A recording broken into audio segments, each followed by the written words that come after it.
Hey, Vsauce, it's Jason.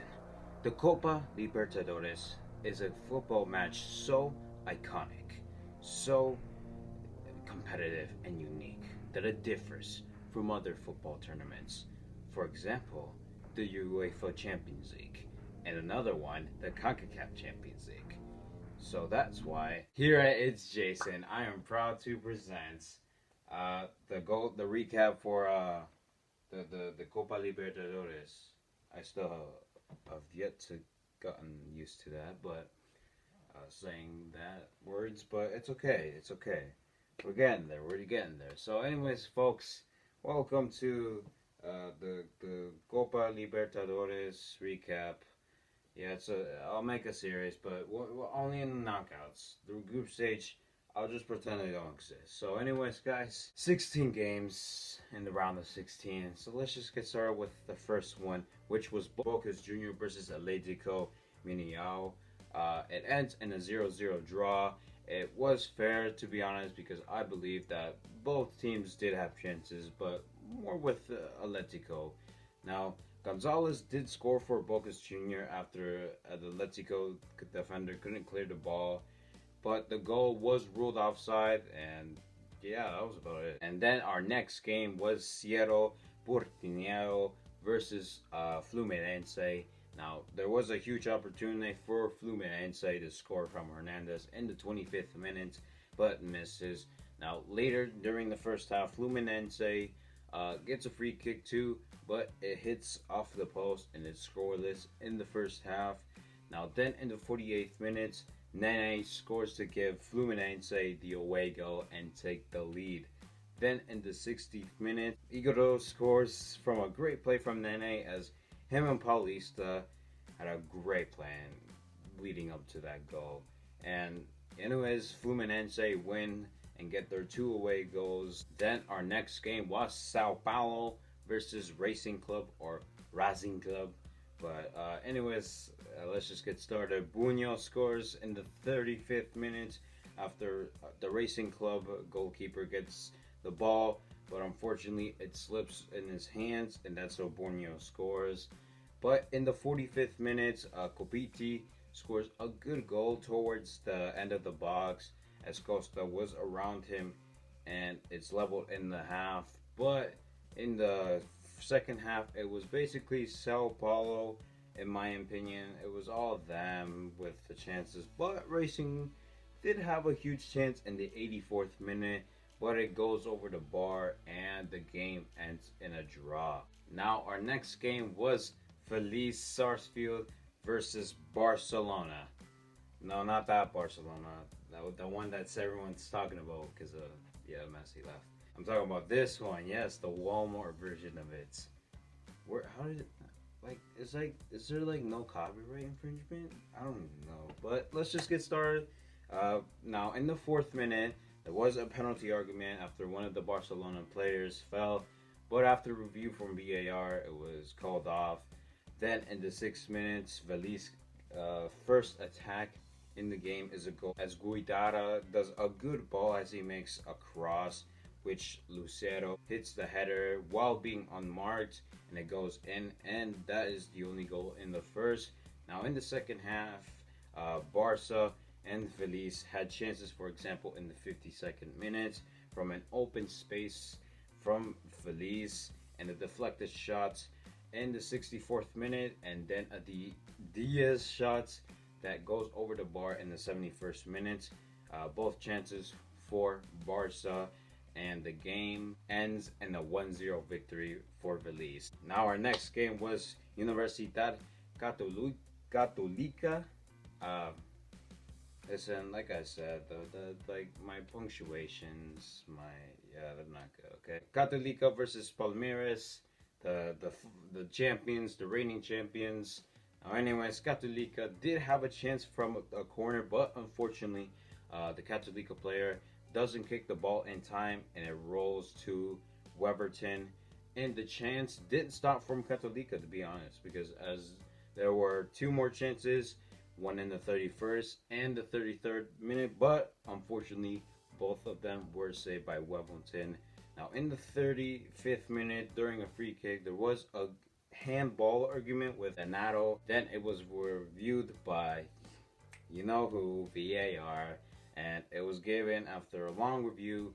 And Vega takes a good penalty, and it's 1-0. Then in the 4th minute of stoppage time, during a Catolica free kick, Felipe takes it, and the shot unfortunately hits the bar. Now in the second half, it was scoreless, but there were chances. So if you're not Soldier, I'm here to tell you about the chances. Anyways, Palmeres had a chance in the 53rd minute, but the shot is missed. And then Catolica had a chance, a really close chance from Valencia in the 71st minute, but Wevelton saves it, and that causes a corner, which Wevelton also saves it. And that is the end of the match, as Palmeres do hold on. I apologize for that, but like I said, Palmeres do hold on to the 0-1 win. Good job, reigning champions. At least you guys are in the knockout stage. Santos, apparently they're not in here. Yeah, Rip Santos. Anyways, our next game was River Plate versus Argentinos Juniors. Now Suarez scores in the 9th minute after Romero doesn't take it for himself, and he passes it to Suarez. And what a great ball from Diaz as well to create that play. Now, then the chances didn't stop there, because they had a chance in the 13th minute and the 17th minute, and a huge chance in the 35th minute, but they were all saved. And then Argentinos scored from a huge header. No, not like huge header, like the player huge. He scored. And anyways, he scores, as it did look like Haskell was trying to clear it off with his head, but he fails to do so, which the header results in huge scoring a header in the 38th minute. Is that how you pronounce it? Huge. Houge? Houge. I feel like it's Houge. And it did look like Argentinos had the high ground now, as they did have a chance in the 40th minute, but the header, it misses the target. Now River Plate did have a huge chance in the 2nd minute of stoppage time, but Martinez, with all that space and time, passes the ball with his head in the middle of the field, which goes nowhere. Now there were chances in the 85th and 91st minute, but they couldn't get it in the back of the net. It ends in a draw. Now another game that I really want to talk about is Defensa y Justicia against Flamengo, the 2019? Yeah, 2019 champions of the Copa Libertadores. Feels like long ago, man, but it's Flamengo. Now, during the corner from Soto in the 9th minute, it was a good delivery, but unfortunately Cordona couldn't get his head over the bar, and it goes over the ball. But in the 20th minute, Unseen kicks a terrible goal kick, and that causes a giveaway, and it's given to Ribeiro, and that causes him to score from deflection. But Defensa had a chance in the 42nd minute from a poor pass from Isla, but Alves saves it. But Defensa do get the ball and continue to attack, but unfortunately Contreras dives, and there's no penalty, and Contreras gets a yellow card for simulation, I think it's called. He dived. Okay, so yeah. Now Defensa had a chance in the 67th minute from a great footwork from Frias, and passes it to Hatchin, but his good strike is saved by the fingertips of Alves. He's been absolutely amazing for Flamengo tonight. Now, then in the 75th minute, another Defensa chance is saved from, as Escalante takes it for himself and hits a wonderful strike, but it is saved from none other than Alves. And Flamengo hold down to win 0-1 and get their away goal. Now, our final game in leg 1 I want to talk about is Olympia versus Internacional. Now, in the 4th minute, Internacional gets an early chance as Moises makes a header, but the ball goes over the bar. And also in the 28th minute, as Vidal gets a chance, it is saved by Aguilar. But a minute later, Vidal does strike again, and as he tries to score a volley from a far distance, but it is saved amazingly from Aguilar. Now, Olympia did have a huge chance in the 1st minute of stoppage time, as Pita had a rocket shot, but it was saved from Brito. But in the 63rd minute, Recalde had a chance to put Olympia in the lead, but his shot was saved from Brito, who's just been astonishing. Now, after this, in the 71st minutes, Olympia had a huge chance from Salazar, but he misses the huge opportunity as he doesn't hit the target, and his kick makes the ball go to the left side, and yeah, it goes to the left side of the post. I kind of feel bad for him. He falls as well. Now, Internacional is rewarded a free kick, and it is Nielsen that takes it, and his shot is saved amazingly from Aguilar, and I see that as luck, to be honest. And the game ends in a 0-0 draw. So yeah, that's about it from leg one. I've said what I've said, folks. That's all I have to say. Yes, it's okay, but the hat's going back. But yeah, that's all I have to say, folks. So I guess I'm going to have to give the microphone to actually leg two, Jason. The Jason who's covered leg two. I don't think he's tomorrow.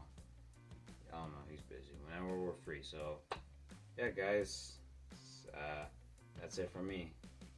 Buona noche. Yeah.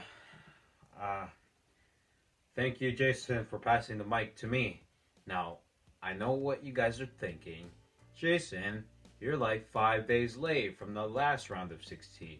Now, I do know that, and I apologize.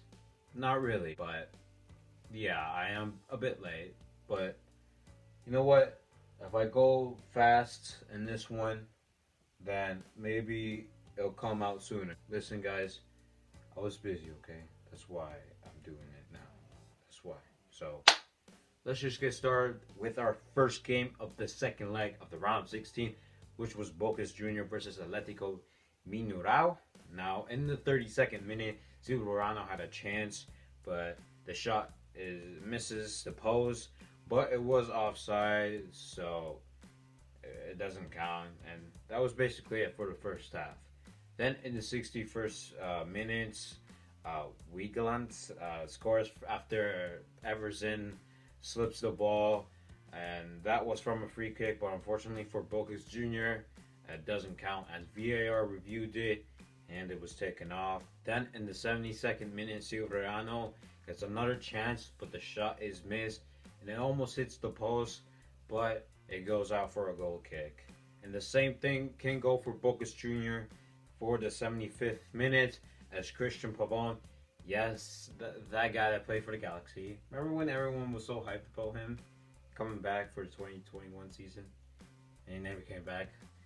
He took it for himself and then into the box, but the shot, it misses the target. And then in the 3rd minute of stoppage time, Hulk, yes, no, not the actual Hulk, the green guy, Hulk, the Brazilian guy, yes, that guy that played for Shanghai FC, SIPG, I don't even know what's it called, I don't really care. It's Shanghai, like, you must be really bored if you're watching the Chinese Super League.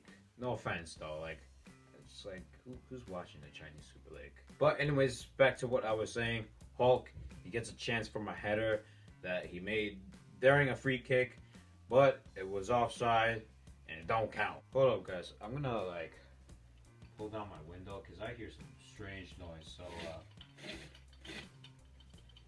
don't mind me, lads, just protecting myself from scary things. Now, anyways, before I was talking about how much sketchy my neighborhood is, like I said, after this, it was scoreless in the full 90 minutes, and just like CONCACAF fashion, it goes straight to penalties instead of more 30 minutes. But anyways, it is penalties, and it is Hulk to take it first, but unfortunately his shot is missed as it hits the woodworks, and he is denied. Just terrible start for Atletico. Then it is Rojo to take it, and Everson does go to the right way, but Rojo shot makes the ball go in the back of the net before he saves it, and it is 0-1 on penalties. After this, though, Fernandez scores, and then Villa it's his turn, and unfortunately he misses for Brocas Jr. as he shoots in the middle of the goal, but Everson he doesn't dive, so it's an easy save for him, and it's 1-1 on penalties. Anyways, Alonso takes it and scores, and then the unluck continues to strike again as Rolon's shot was saved by Alonso, but luckily for Bocas Jr., Roland misses it, but it did look like he slipped, and the shot did go over the bar. So you know what? He slipped. You'll get a pass, okay? You'll get a pass. But if it happens again and you're not slipping, we're gonna have a talk. But unfortunately for Bocas Juniors, Izquierdos takes the penalty, but his shot goes over the bar, which means Atletico, if they scored the next one, they would move on to the quarterfinals, and it is Everson to take it, and he does scores as his shot is a rocket, which stuns Rossi as he doesn't move to save it, and Atletico are the first team to move on to the quarterfinals. Our next game was Sao Paulo versus Racing Club. Now, Sao Paulo did have some early chances, but they were either saved or they missed the target. But all that changed when Marquinhos made the run and decided to shoot. But that shot was saved from Aris, but it hits the post, and that results in Ragoni to have the ball and put it in the back of the net in the 43rd minute. Then in the 47th minute, Marquinhos scores from a great pass. And the defense from Racing was just terrible on that. And now Sao Paulo, they have 2 away goals, so yeah, rest in peace, Racing Club. But after this, in the 56th minute, as Marquinhos has a defender around him, he passes to Ragoni as he's unmarked and left with so much space, and that allows him to score, and it is now 1-4 on aggregate. After this, in the 62nd minute, Racing counterattack, and it is Correa that scores near the end of the box as Vulpi fails to save it in time, and they score in the right time, and maybe they can get a comeback. But then 3 minutes later, Correa has a huge chance as he makes a header, and it could have gone in if it wasn't for Felipe's hand to save it, and that goal probably could have changed the game. Like, see, like he saved it with this hand, like this. I think it was, yeah, this one. I don't know. And that is it, as Sao Paulo hold off the late Racing Club chances and move on to the quarterfinals. And our next game was the Universitat Catolica de Chile against Palmeres. Now, in the 14th minute, Derverson had a chance from a header, but the shot misses the target. But he does strike again 2 minutes later, as during a Palmeres chance, it was saved and the ball was given to Derverson, and he does an acrobatic shot, but unfortunately it hits the crossbar. He's so unlucky on that one. And again, Palmeres had a very close chance in the 18th minute as Wesley had a chance, but it was saved to stop the scare. But unfortunately, he does get injured, but fortunately, he does continue. But unfortunately for Catolica, in the 35th minute, Vega shoots a volley and it hits the post, but that goes to Rocha and he shoots and he scores for Palmeiras. Now after this, there were chances from Palmeiras with a bit of Catolica too, but they're not close chances and no one scores, so it does end 2-0 on aggregate. Then our next game was Vélez Sarsfield against Barcelona SC. Not Barcelona from Spain. This one's from Ecuador. Now, good chances from both teams in the first 20 minutes, but all of that did change in the 23rd minute. Priscadio scores from an amazing pass to level it on aggregate. Then in the 47th minute, Lucero, the guy that scored, I think it was in the first leg, correct me if I'm wrong, but he does score a header from a great pass and shady defense from Barcelona. But I think they thought that he was offside, so that's probably why they didn't move to stop him. That they did so little to defend. So I guess I could see that, but still, the whistle didn't like like there was no whistle, so you still gotta play until the whistle blows. Okay, yeah, that's the rule number one. That's the golden rule. You saw what happened in Nashville SC when they went against Atlanta in their inaugural game. And then in the 66th minute, Barcelona gets a penalty as El Gabi falls from a naive defending from Romeo. And it is El Gabi that takes the penalty for himself and scores. And he ties it up 2-2 on aggregate. But remember, Felice do have that away goal because they scored from that shady defending. But then in the 79th minute, Palesa, I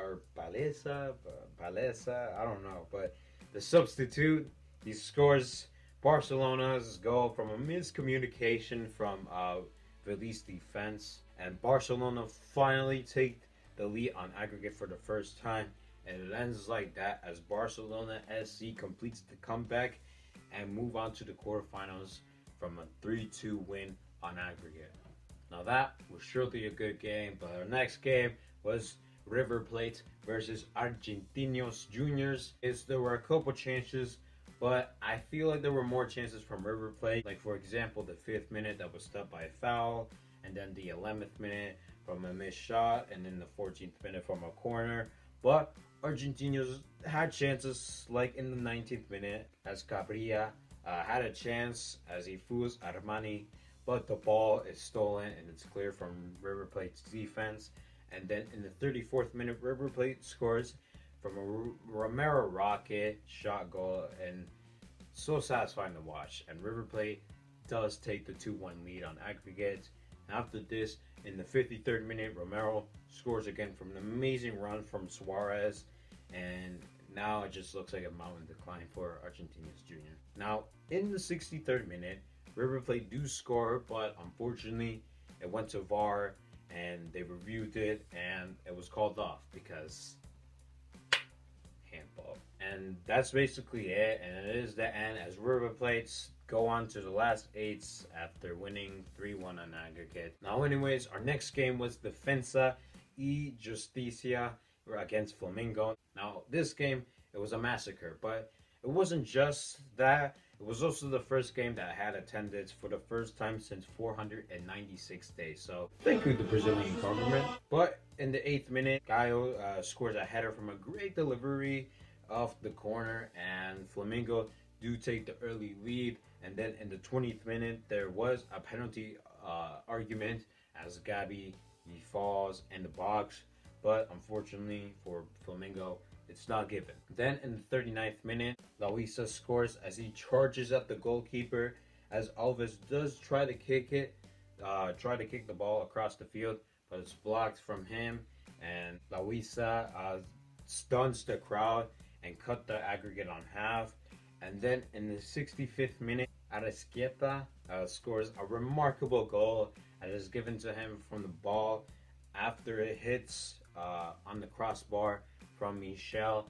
Now after this, in the 82nd minute, Vintijo scores for Flamengo as he takes a powerful shot with his left foot and then in the box. But Vintijo doesn't end there as he scores again in the 3rd minute of stoppage time as Unsane doesn't make the save and stands there like a stone. And that is full time as Flamengo move on with the 4-1 win tonight and a 5-1 win on aggregate. Then our next game was Olympia versus Internacional.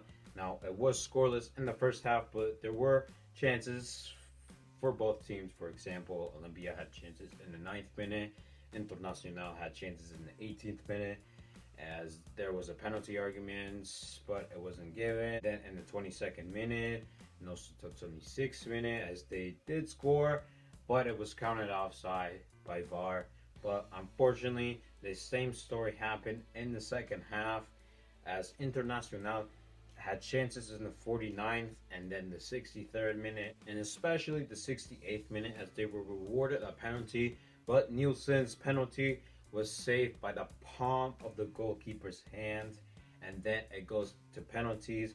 Now let's fast forward during Gallardo's penalty, as it is 4-4 and everyone has made their penalty, but unfortunately Gallardo's takes his penalty and his shot goes over the bar. What's up with everyone taking penalties and their shot going over the bar?